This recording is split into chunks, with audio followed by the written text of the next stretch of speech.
Good morning. This brief presentation is on behalf of the Indian College of Artificial Intelligence in Medicine.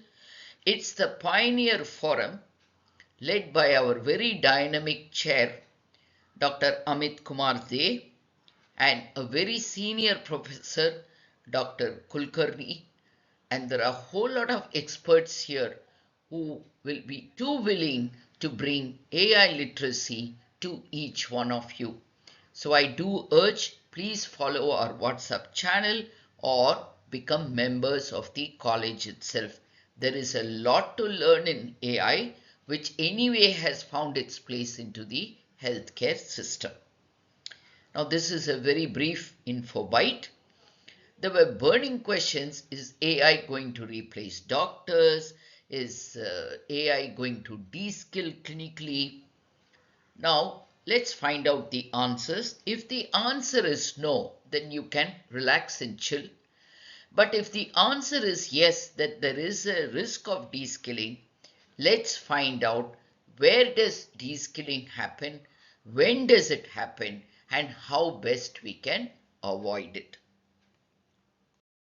So now coming to definition, de-skilling is an erosion of diagnostic reasoning or vigilance due to an over-reliance on automation.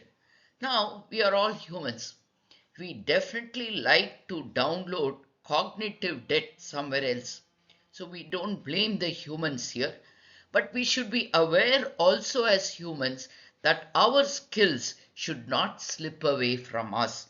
So what exactly can we do about it? Now, it is very well entrenched that there is evidence of automation bias in medicine. Multiple articles are coming out. They are really peer reviewed and randomized control studies that keep on pointing to this danger that automation bias will set into medicine and definitely have adverse patient outcomes. So, what I wanted to tell about exactly the de-skilling that happens, let's look at this graph quite patiently. Don't run through it. I will explain. There is a person here who has learned the craft and science of medicine by apprenticeship. That is in the traditional way of learning. He has learned, he has advanced skills, and finally he has become to the expert level. He is there.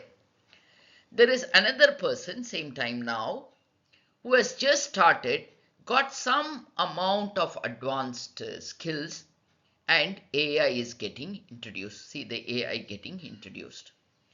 There is another person who entered the field of medicine after AI was introduced. So there are three generations of people who are in the medical field but at different levels of expertise, and your AI has got introduced. Now what happens? This expert, he will use this AI to exponentially grow in the expertise. Very happy for him. This group can use the AI to exponentially go up. In fact, they can go faster than these people because they have the age with them. Or they may be lazy and go downhill. They may de-skill or even miss-skill.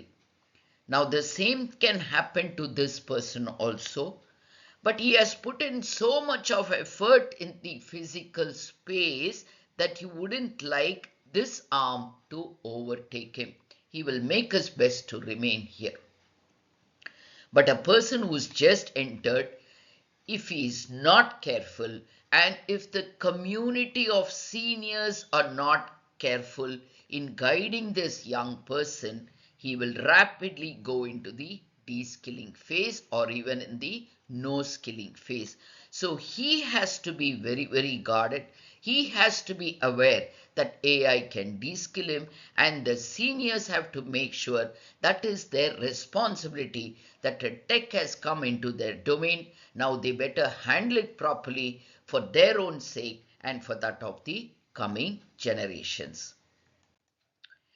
So there are expert recommendations to prevent reskilling. Preserve foundational training before AI augmentation. This is from Eric Topol. Explainable AI, it's important. WHO has also warned that in medical education, the moment you say clinical medicine can be augmented with AI, you can be in trouble.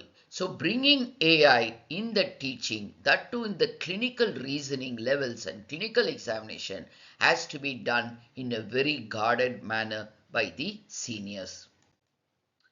So for deep domain knowledge, tools are useless without context.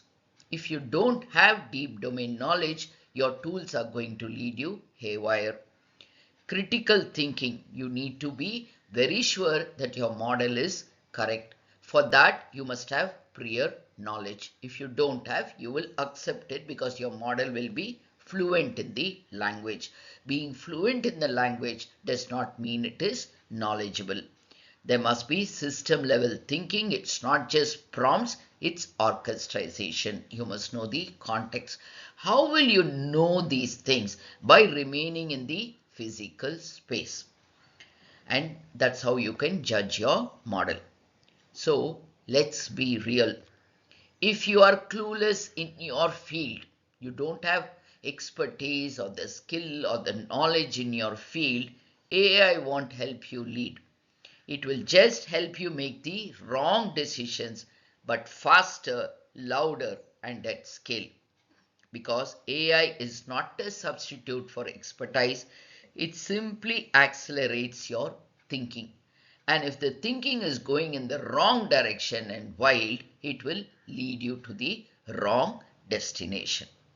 So, I urge my colleagues and my students to consider joining this forum because there is a lot to learn in their activities, and not only that, they also run courses which are very easy to understand and they are tailor made for doctors. Your understanding of AI need not start off with linear algebra. So please do consider joining this forum. Thank you.